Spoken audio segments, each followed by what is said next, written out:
So standard 8, today we are going to start new chapter, that is chapter number 8, cell. So in this chapter we will study about the cell, the structure of the cell and the function of the cell.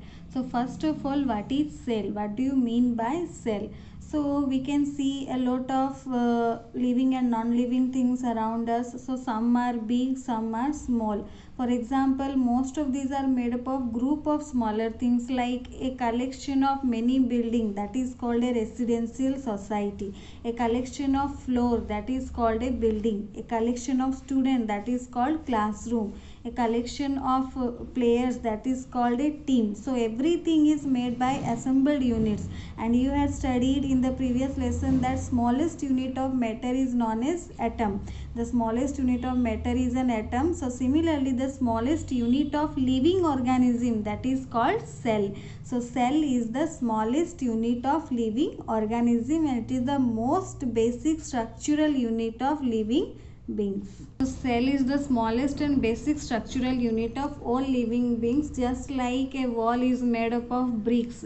So similarly, so every organism body, that is also an assembled unit of cells. So cells are assembled together to make the body of every organism, or we can say that the smallest structural and functional unit of organism is defined as cell. So cell can be defined as the smallest structural and functional unit of an organism. So now we will see how the cell got discovered, or what is the discovery of the cell.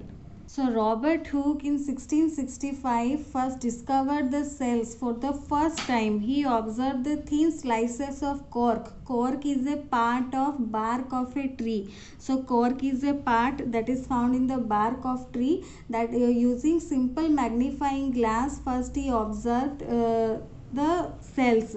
Then he studied the same slices under microscope, and he observed that small compartments are there which looks like honeycomb. So he observed the small compartments, or the partition boxes, which appeared like honeycomb, and Hooke gave the name cell for each box. So the boxes of the cells in the cork, this cork, they were actually dead cells, because bark of the tree that contains the dead cells.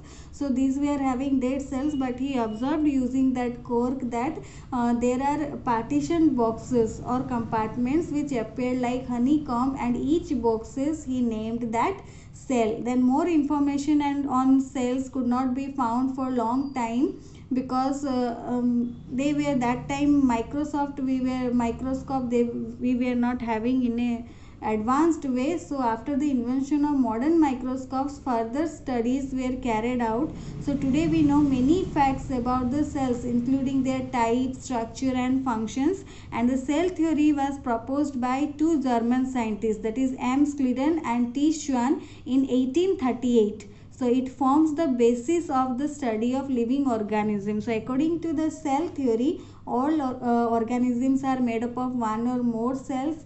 New cell arise from pre-existing cells. All the cells have similar basic structure and function, though they may be of different types.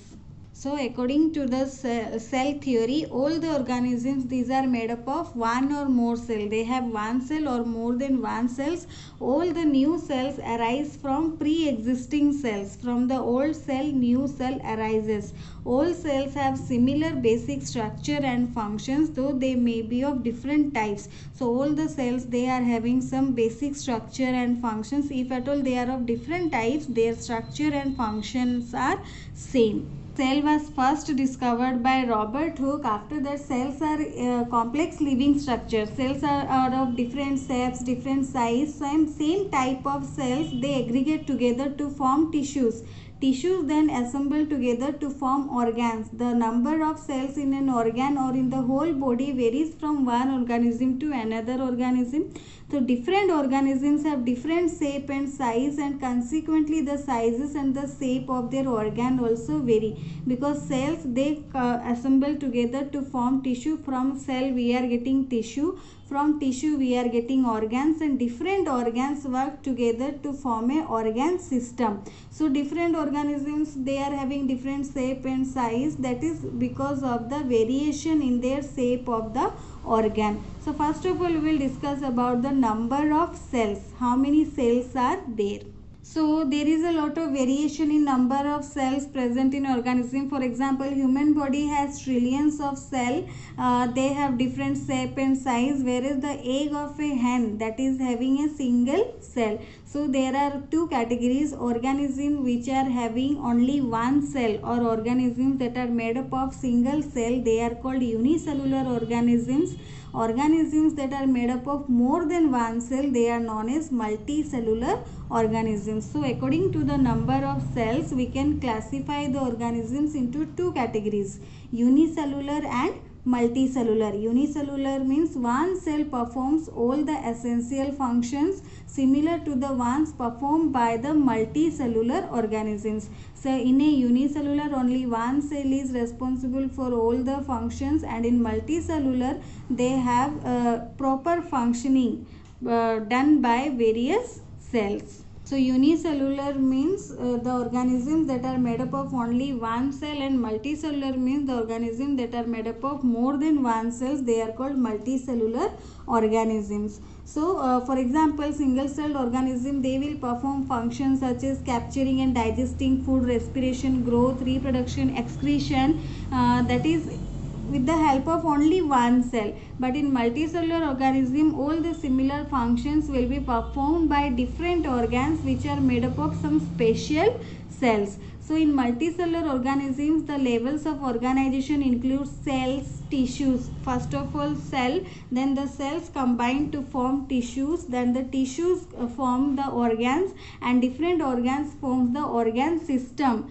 and then the body. So we are getting first of all the smallest unit is cell. From cell, when the cells of similar type aggregate together, they form tissues, then tissues assemble together to form organs, then different organs combine together to form a organ system, and then the body is formed. So for all multicellular organism, life starts with a single cell, and that is the fertilized egg. This egg further divides to gradually create all the cells, because we had already discussed in the cell theory that new cells arise from pre-existing cells. So first of all, the egg divides gradually to create all the cells. So all the organisms perform all the life functions irrespective of the number of cells in them. Whether they are unicellular or they are multicellular, all the organisms, they perform all the life functions. Unicellular organisms like amoeba, paramecium, euglena, they can be easily collected from pond water and can be observed that how they are performing using only the single cell. You have seen that unicellular organism, they can change also their shape very frequently because they are having only one cell. So one cell is performing all the functions and they can change the shape. But we have a definite shape, definite size of the cells. Multicellular organism, they have definite shape and all, they cannot change their shape. So that depends on the type of the cells or the functions that is performed by the number of cells. Next is our shape of cells. So cells can be of different shape. They can be round, some are spherical, some are elongated. So some cells can be long and pointed at both the ends. So some cells are long and branched and some are spherical cells. For example, we can see different shape of the cells: spindle shaped, muscle cells, nerve cells, RBC, that means red blood cells. So different shapes they are having. Cells, some are round, some are spherical or elongated, some are pointed at both the ends, some are long and branched. So the cells are of different shape. So organisms like unicellular organisms like amoeba, they have no definite shape. They keep changing shape due to the appearance and disappearance of projections, which are known as pseudopodia. Pseudopodia, you had already heard about the term pseudopodia, false feet. That pseudopodia help in the locomotion and capturing of food. So amoeba is an independent unicellular organism which can exist on its own. So it uses its pseudopodia for locomotion or for capturing the food. So they have no definite shape. In humans, white blood cells present in blood can change their shape. The contents of the cell surrounded by membrane known as cell membrane. So the cell membrane is responsible for providing shape to the cell. So whatever content is present, suppose this is a cell, and whatever content is present inside the cell, that is surrounded by a membrane. This membrane is called cell membrane. This membrane is called cell membrane. So this is responsible for providing shape to the cell. In plant cells there is an additional covering. In case of this is for animal cell, and in case of plant cell another covering is there, that is called cell wall. That is called cell wall, which is absent in animal cell. Cell wall is found as an extra cell covering that is found in only plants. In animal cell, cell wall is not there, only cell membrane is there. So according to the shape of the cell membrane, the shape of the cell is decided, means the cell membrane is responsible for providing shape to the cell. So cell wall is found in plant cells and are also in bacterial cell, but cell wall is absent in animal cells. So along with this you read your book. In the next class we will discuss about the size or variation and the function of the cell.